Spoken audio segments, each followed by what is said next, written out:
Bienvenue dans Grand Défi et Tout Petit, le podcast pour les parents et par les parents. Un vendredi sur deux, un parent vous livrera son défi avec toute sa sincérité. N'hésitez pas à écouter l'épisode d'introduction de ce podcast pour en savoir plus sur les défis. Ici, vous trouverez des témoignages authentiques dans lesquels vous vous reconnaîtrez peut-être et qui pourraient vous aider, vous déculpabiliser et vous réconforter. Je vous propose un véritable partage d'expériences entre parents.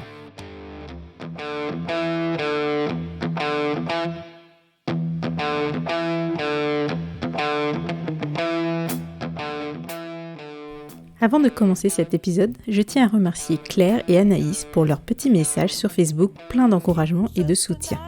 Merci beaucoup. Mais aussi Sarah pour son commentaire sur Apple où elle me demande aussi comment contacter mes invités. Tout d'abord, merci beaucoup Sarah pour ton commentaire qui me fait énormément plaisir. Et pour contacter mes invités, tu peux le faire via Instagram. Tu me trouves en tapant gdtp.podcast et sur chaque post d'épisode, j'ai tagué mon invité.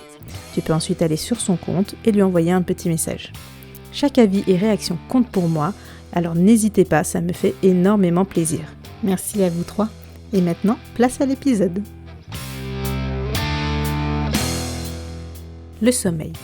C'est un sujet très important, voire angoissant pour les parents qui en manquent. Mais aussi très agaçant pour ceux à qui on pose la fameuse question « Alors, il fait ses nuits ?» Parfois même dès la sortie de la maternité. Nicolas est un papa très cool, confiant et optimiste. Les nuits de son petit dernier Arthur ont été un sujet qui a duré quasiment 3 ans. Avec sa conjointe, ils essayent plein de trucs et astuces. Mais la fatigue commence à s'installer durablement et le manque de patience se fait ressentir au jour le jour. Mais c'est toujours avec optimisme qu'il aborde le problème et qu'il finit par trouver une solution où chacun y trouvera sa satisfaction. Je vous laisse le découvrir. Bonjour Nicolas, je te laisse te présenter et me dire comment tu décrirais tes enfants. Donc Nicolas, 39 ans, papa de trois enfants, une grande Maria qui a déjà 9 ans, qui pousse très très vite puisque ce soir elle me disait qu'elle avait la même taille que moi quand elle est debout sur son lit. Ensuite j'ai Thomas qui a 7 ans et Arthur qui va avoir 4 ans au mois de janvier. D'accord. Alors on va parler de Arthur parce que donc c'est lui qui a fait ses nuits. À quel âge tu disais ? Alors Arthur, il a mis longtemps à faire ses nuits effectivement, jusqu'à ses 3 ans et il nous a réveillés pendant la nuit régulièrement. D'accord. Donc à ses 3 ans, donc il a fait ses nuits en début d'année, c'est ça ? Alors j'avoue que c'est quelque chose qu'on oublie assez vite, ça, ce genre de mais ouais, je pense que les nuits complètes, il les a fait après, peut-être pendant le confinement, là, peut-être à partir de mars. D'accord.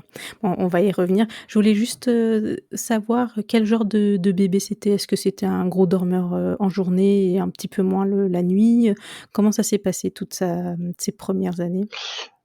Alors Arthur, c'était pas un gros dormeur en journée, mais ça allait quand même.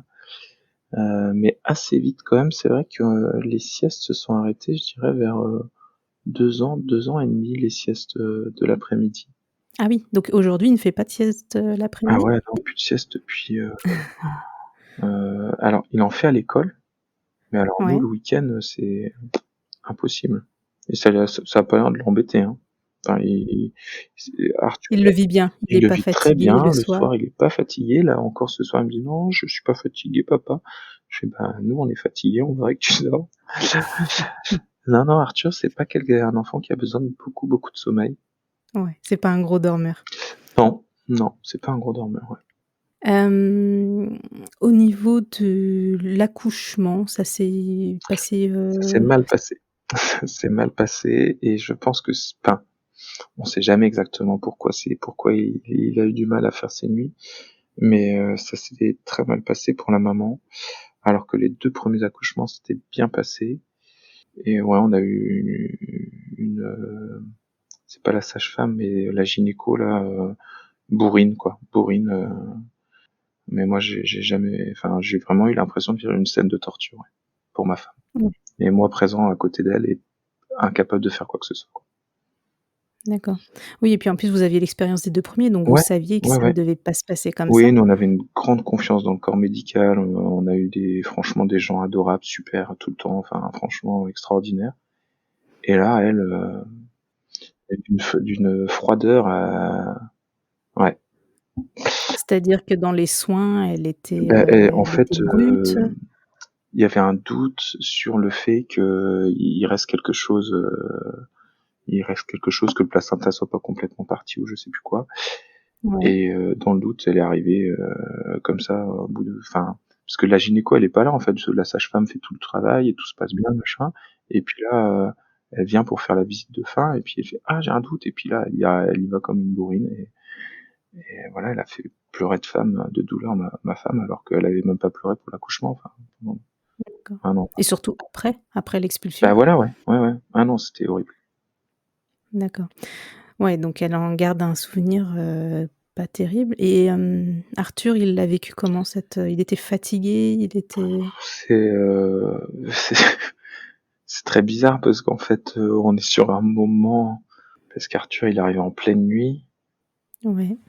Arthur, je crois qu'il est arrivé en pleine nuit, donc on est fatigué, on a vécu une journée normale et puis en fait, en plein milieu de la nuit, on se lève pour partir à l'hôpital, quoi. Ouais. Donc du coup, j'avoue qu'avec la fatigue, non, j'ai pas de mémoire. J'ai pas de mémoire de ce moment-là, mais ce que je me souviens, c'est qu'il y a quand même la bonheur de voir ce petit bout qui est là, qui est arrivé. Mmh mh. Et en même temps, ouais, ce moment-là horrible, qui a duré, je sais pas, peut-être 30 secondes, mais ouais, ça a paru de durer 5 minutes, quoi. J'en sais rien. D'accord. Ouais, c'est OK et donc la suite, comment ça se passe avec Arthur? À la fois sa prise de poids pas de souci, très vite je sais pas, je pense au bout de 2 jours, on est sortis de l'hôpital vraiment assez vite, super content de pouvoir, bah, les enfants étaient venus à l'hôpital, nous on était tout contents de revenir à la maison, avec ce petit bout là, tout, avec sa petite tête là rigolote. Je me suis mmh refait les photos euh, hier avec certains enfants. Et non, ouais, vraiment adorable Arthur. Petit bébé. On oublie en fait très vite, comme c'est tout petit, tout doux, tout tout fragile. fragile et puis apaisant. C'est apaisant, ça tient chaud, quoi. Ouais. C'est vraiment des moments de bonheur extraordinaires comme c'est tout petit comme ça. Bah, ouais, ça passe vite, faut en profiter. Ouais, ça passe très vite, c'est vrai. OK, donc vous rentrez à la maison, donc bon, j'imagine que c'est un bébé, un nourrisson qui Ouais. ne fait pas ses nuits. Donc ensuite, vers 2-3 mois, vous vous attendiez peut-être à ce qu'il commence à faire ses nuits? Je sais pas à quel âge ils ont fait leurs nuits, tes 2 premiers. Alors Maria, bah, c'est le petit bébé parfait qui, au bout de 3 semaines, fait ses nuits. Ouais, Thomas, il a mis 5 mois, mais en fait, j'ai souvenir que c'était vraiment facile. Il se réveillait, on lui donnait le bibi, puis il se rendormait dessus, et puis hop, on recouchait, pas de souci. d'accord. Et lui, bah non, Arthur,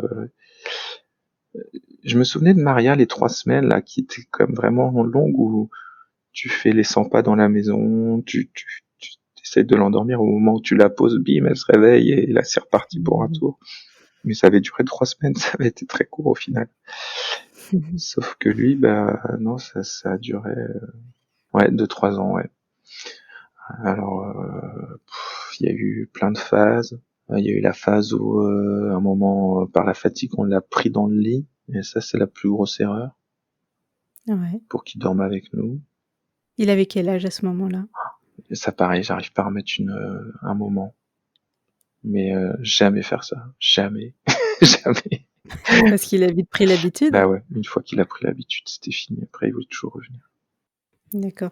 Donc c'est un bébé qui se réveillait pourquoi? Il voulait un câlin, un biberon? Et ben, justement, en fait, c'est que on lui donnait un biberon, mais ça suffisait pas. Il se réveillait après. Il avait pas spécialement envie d'un biberon. C'est un bébé on lui a pas donné la tétine, par contre. Ça a été un de nos succès. Et c'est peut-être aussi pour ça qu'il a pas fait ses nuits. Enfin, vraiment, donc pour nous, la tétine, c'était vraiment nul. Et du coup, pour nous, c'était vraiment un succès que notre petit gars là, il est pas.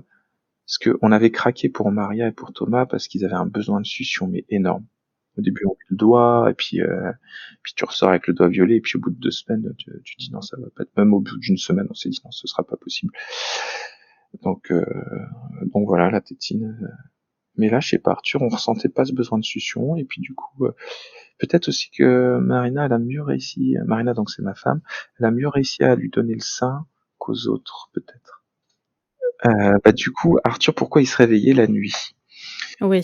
Eh ben, c'est toujours un mystère. Est-ce qu'il avait des peurs? Est-ce qu'il avait faim? Non, moi je pense pas qu'il avait faim. On n'a jamais compris pourquoi, parce que bah à cet âge-là, ça parle pas. Ouais. Et non, on n'a jamais compris. On n'a jamais compris. Alors on a essayé plein de choses.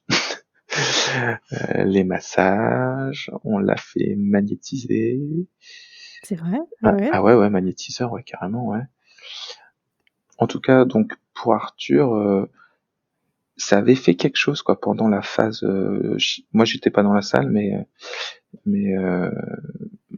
Marina avait vraiment ressenti une énergie et puis il s'était mis à avoir hyper chaud, Arthur. Ça a marché alors ou Non, ça a pas marché, mais on a essayé. même pas un léger mieux? Un léger mieux, peut-être la première nuit, et puis je sais pas, au bout d'une semaine, c'était pareil.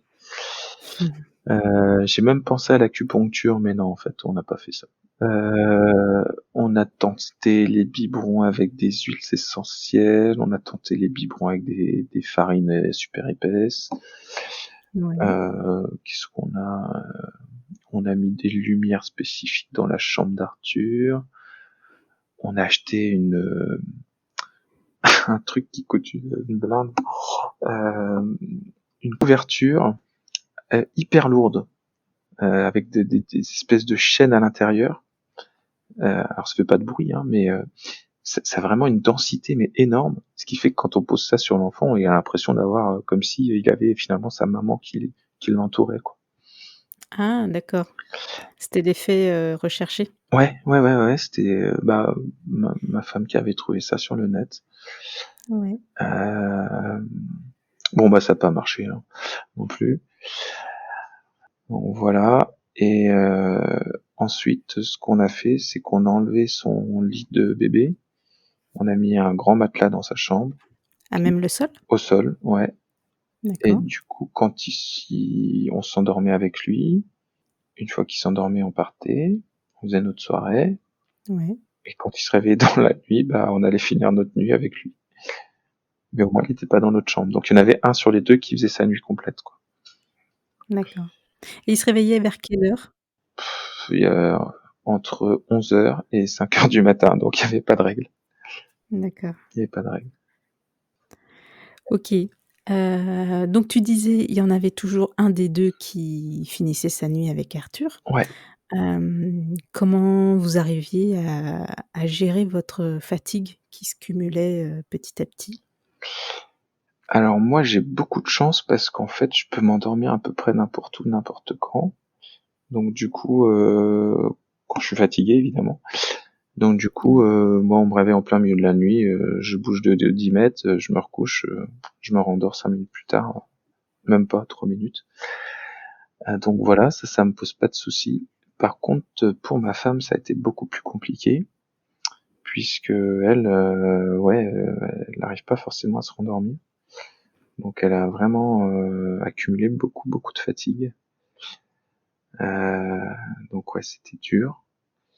Et surtout que finalement, c'est surtout elle qui y allait parce que moi, je me faisais jeter. Il y a eu une partie, un moment là, quand j'y allais, il me dit non, pas toi, papa. Bon, d'accord. Donc tu lui expliques que bah là, c'est le tour de maman de dormir. Puis bah il se met à hurler, etc., à rêver toute la maison. Avec le stress, évidemment. Alors on a la chance, les deux autres, c'est des bons dormeurs, donc finalement, ça les a jamais réveillés. Mais bon, quand il y a des grosses crises en plein milieu de la nuit, c'est pas agréable, quoi. En plus, il y a de la voix, Arthur, il crie fort, donc ouais, moi me faire crier dessus en plein milieu de la nuit, ça me va pas. D'accord.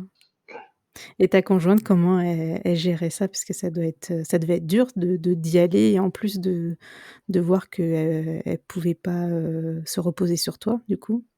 Eh ben, Bah, il y a l'amour maternel, je pense quand même, qui est quelque chose d'extraordinaire puissant, Mmh. extraordinairement puissant, ouais.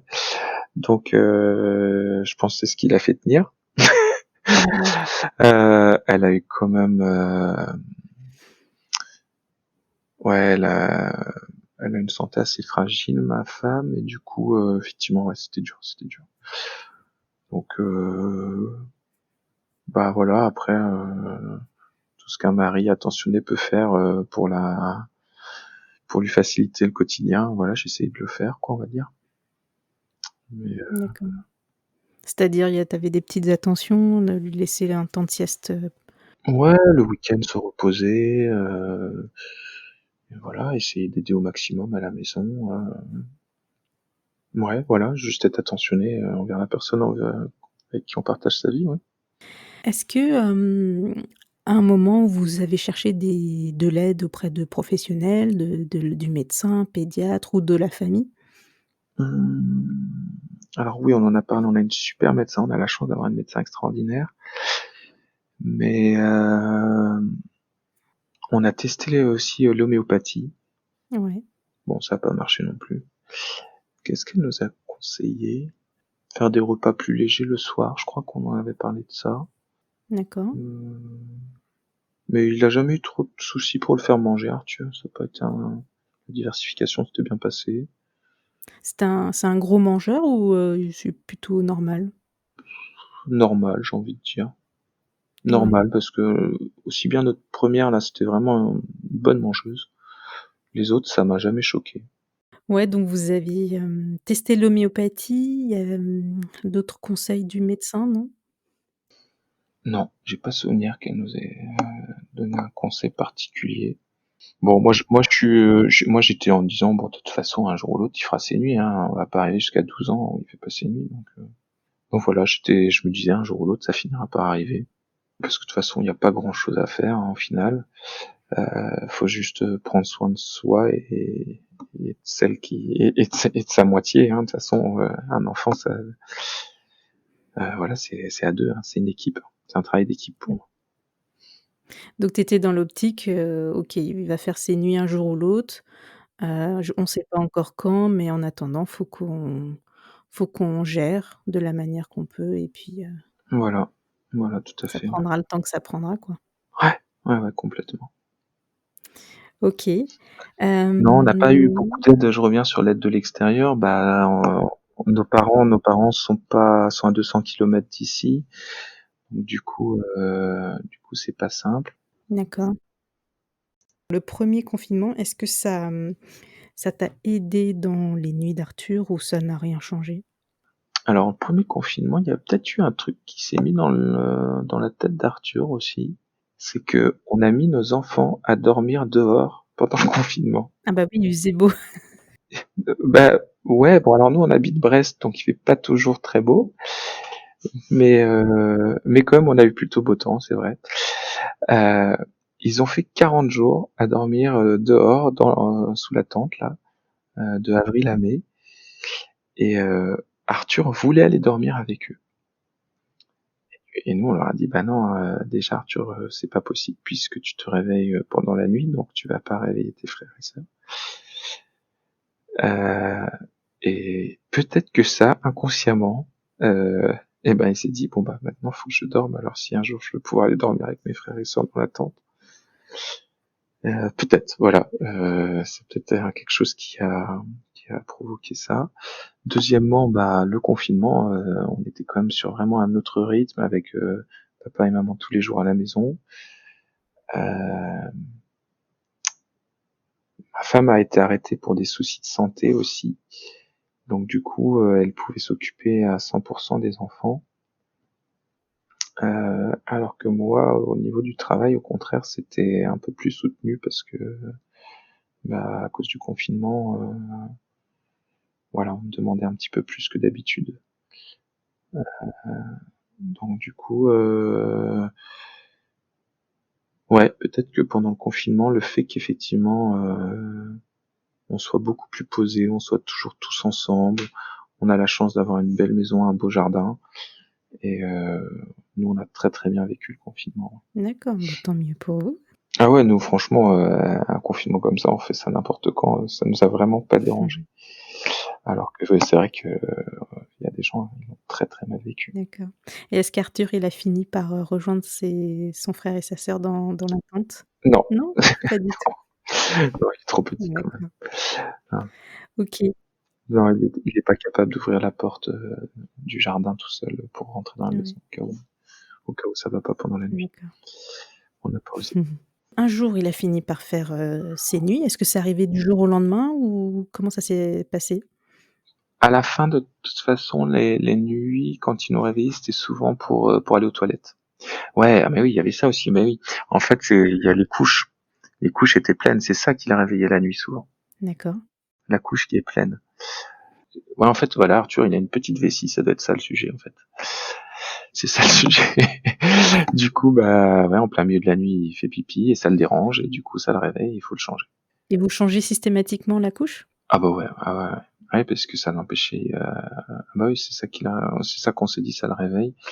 Il y avait ce sujet-là aussi. Alors, on faisait attention à faire des plus petits biberons. D'accord.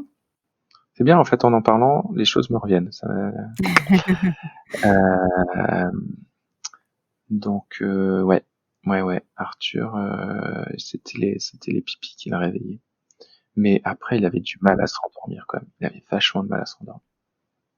Puis il se réveillait grognon, il se réveillait fâché. Ça, c'est important, pour moi, pour coucher un enfant, c'est le rituel. Le Ouais, rituel, baisser le rythme, se calmer, baisser les lumières, euh, on se brosse les dents, on va aux toilettes, on se lit une ouais. histoire, câlin, et puis on ferme les yeux, quoi. Sauf qu'avec Arthur, bah, fallait rester dans le lit avec lui. Oui, parce que j'imagine que les rituels, vous les avez mis en place dès le début? Ah bah, nous, on a pris le même rituel qu'avec Maria et Thomas, hein. Ouais, Ça marche pour les deux premiers, il n'y a pas de raison que ça marche pas pour le troisième. Bah ouais. si. D'après toi, qu'est-ce qui a fait qu'il a fait ses nuits, du coup? Bah, pour moi, c'est juste, voilà, le développement, il est devenu plus grand, il gère mieux sa vessie, il gère mieux. Pour moi, il y a un peu de D'accord. ça. Il y a, je pense que au niveau du cerveau aussi, il a bien compris qu'on n'allait pas disparaître pendant la nuit, qu'on serait toujours là au réveil. Moins Ouais, d'angoisse, hein, je pense qu'il est. Parce que ouais, il y avait vraiment, on ressentait comme une espèce d'angoisse, hein. Et la nuit, quand on dormait à côté de lui, alors moi je l'ai moins ressenti, mais moi je dors comme une souche. Mais ma femme, elle se faisait toucher pour voir si elle était bien présente auprès de lui, quoi. ah Et oui, si elle était un Arthur, peu éloignée il du lit, vérifiait, en fait? ouais, il vérifiait, ouais. Et si elle était un peu éloignée, et ben, hop, fallait qu'il se colle fallait qu'il se colle à sa maman, quoi. D'accord. Ouais, donc je reviens à la gestion, que vous aviez. En plus, vous passiez de 2 enfants, à 3. Comment, tous les 2, donc toi et ta conjointe, vous arriviez à gérer, le fait d'avoir 3 enfants, le fait qu'en plus le dernier ne fasse pas ses nuits, la fatigue qui pèse? Alors, sur certains côtés, on l'a bien géré, sur d'autres pas. Alors bien géré, c'est-à-dire, j'ai envie de dire, en positif, on a réussi quand même à se donner des moments de liberté. Hem, Ma femme fait du sport le soir, elle a un club de lutte bretonne, quand même un truc, qui est pas toujours Ah oui, connu. Donc elle fait du Gouren, 2 fois par semaine. d'accord. Et moi j'ai un groupe de musique, donc on répète une fois par semaine. Donc ça fait 3 soirs où l'un des 2 parents est pas à la maison. Et ça, franchement, les enfants, ils ont jamais posé de soucis pour que l'un de nous deux sorte. Oui, Euh, Voire même ça, je pense que ça leur plaît parce que il y a un côté, on casse un peu enfin, ça devient finalement une habitude au bout d'un moment, mais et ça pour nous c'est une bonne soupape parce que ça permet de voir d'autres personnes, faire quelque chose qu'on aime, se dépenser. On a su aussi garder des sorties, voilà, avec les collègues de travail. On se fait un resto de temps à autre. On s'empêche pas de sortir, quoi, ni de. Donc voilà, ça permet quand même d'avoir une vie sociale que certains s'empêchent, hein, quand ils ont des enfants, ils s'obligent à rester tous les deux à la maison, et je pense que c'est pas forcément bien pour le couple, mais c'est qu'un point de vue personnel. D'accord. Donc ça, voilà, pour moi, c'est un de nos succès. Par contre, pas en inconvénient, mais en défaut de la fatigue, moi, je me suis rendu compte que je devenais très sévère avec mon fils Thomas, là, le deuxième, euh, parce qu'on a beaucoup moins de patience quand on est fatigué, ça c'est sûr. Ouais, ouais, forcément. On a eu la chance d'avoir une première qui est très dégourdie, qui comprend tout, qui veut toujours bien faire. Vraiment l'enfant, bah voilà, top quoi. Et en fait, on a un deuxième qui a plus de difficultés à se concentrer. Ouais, Et du coup, j'acceptais pas moi qu'il arrive pas à s'habiller, qu'il arrive pas à mettre ses chaussures tout seul, à se préparer le matin pour aller à l'école. Donc du coup, moi ça m'énerve parce que bah le matin je suis tout seul, j'ai les trois à emmener à l'école et à préparer à emmener. tu le timing aussi Et il y a le timing bien qui sûr. mmh, Donc du coup, d'habitude je suis pas à regarder la montre, mais là bon bah forcément il est à l'école. À un bout d'un moment, il ferme les portes et puis là, c'est le ouais, drame. Donc du coup, ouais, on est speed le matin et moi, je me rappelle m'énerver et crier sur mon fils pour qu'il mette son manteau, pour qu'il mette ses chaussures. Et ça, je pense que c'était parce que j'étais fatigué. ouais, Et finalement, je crois que ça a un peu fini par casser la positive attitude de Thomas ou la joie qu'il avait, parce que c'est vraiment un garçon qui rigole tout le temps, quoi. Et je trouve que depuis un certain temps, là, enfin depuis, je trouve que ouais, suite à l'arrivée d'Arthur, il a perdu un peu ça. Alors, il a perdu peut-être un peu ça aussi parce qu'il grandissait, il était moins ouais, bébé. Il a peut-être perdu ça aussi parce que il a eu du mal à trouver sa place avec l'arrivée d'Arthur. Il avait plus sa place de petit dernier. ouais, Et puis, dans ce que j'ai pu lire ou discuter avec des amis, la place de second est toujours une place un peu plus difficile, ouais. d'accord. Donc, et encore aujourd'hui, hein, c'est toujours un peu difficile avec Thomas. Donc, il faut en faire 2 fois plus attention avec lui. Ouais. Mm. D'accord, et toi, tu te sentais coupable du fait qu'il ait, peut-être été moins joyeux, Bah, aujourd'hui, oui. Aujourd'hui, avec le recul, je me sens, ouais, ah ouais, ça me pèse. Donc, voilà, pour les futurs parents qui écoutent ça, gardez toujours la bienveillance vers vos enfants. C'est mon petit conseil, voilà. Non, ouais, faut toujours être bienveillant. Ce qui est pas toujours facile à faire parce que il y a le quotidien, le stress, le temps. Ouais. Et voilà, ouais, la bienveillance envers ses enfants, les élever. Mmh.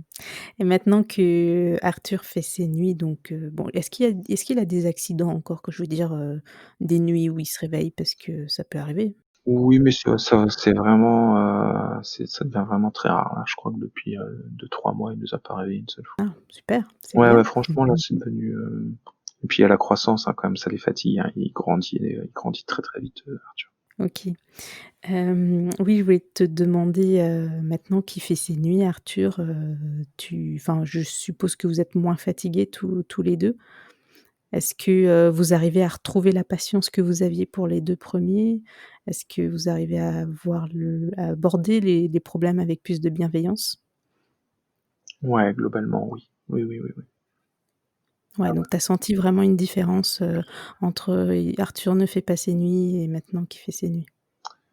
Alors, je sais pas si c'est ça ou si c'est plutôt le fait que je me sois rendu compte que mon Thomas, il avait plus cette joie de vivre que j'avais été trop loin. Du coup, c'est vraiment je me donne une obligation de plus élever la voix sur mon deuxième. D'accord. Oui, donc la manière dont tu as géré, ce défi, donc le sommeil de ton petit dernier Arthur, est-ce que tu es plutôt satisfait? euh, Ouais, en fait, j'ai l'impression de pas avoir fait grand-chose finalement, puisque voilà, en fait, on a été un peu forcé de le vivre. Est-ce qu'on aurait pu mieux faire? J'en sais rien. Honnêtement, j'en sais rien. Euh, voilà, ouais, rester positif. Hein, il faut rester positif. De toute façon, après les enfants, ils nous le rendent aussi toute cette joie, ces sourires, ces petits moments d'émerveillement devant les découvertes, devant ouais, voilà, le bonheur de lire une histoire avec ses enfants, de regarder, d'aller voir des animaux, de découvrir la nature avec eux. Moi, je trouve ça toujours aussi génial. Moi, je vais finir avec ton défi facile. Bah peut-être le défi facile, ça a été justement de pouvoir continuer à vivre ma passion de la musique, de pouvoir sortir avec les copains de temps à autre, de se faire un ciné, un concert, euh, tout en ayant 2, 3 enfants. Ouais. Voilà, ça c'est comme vraiment une joie qu'on a. Et également les voyages. Les voyages, c'est vrai que nous on a toujours aimé voyager. Et certains se disent non mais voyager avec un bébé c'est pas possible. Mais carrément que si, et au contraire les gens adorent voir des bébés. Bon, bah tant mieux. Ok, bah je te remercie Nicolas. C'était avec plaisir, Nadia. Et puis bah, je te souhaite de très longues nuits. J'espère que ça va durer. Ouais, là maintenant c'est bon, il est sur la bonne voie. Merci Nicolas de t'être replongé dans tes souvenirs. Ton défi est déjà de l'histoire ancienne et pour de bon maintenant. Si cet épisode vous a plu, n'hésitez pas à me laisser un commentaire et 5 étoiles sur Apple Podcast. Ça m'aide beaucoup en visibilité. Et pour ceux qui n'ont pas Apple, vous pouvez aussi me retrouver sur les réseaux sociaux, où vous pouvez partager cet épisode en story. Et j'en ferai de même avec un tag. Portez-vous bien et à très vite.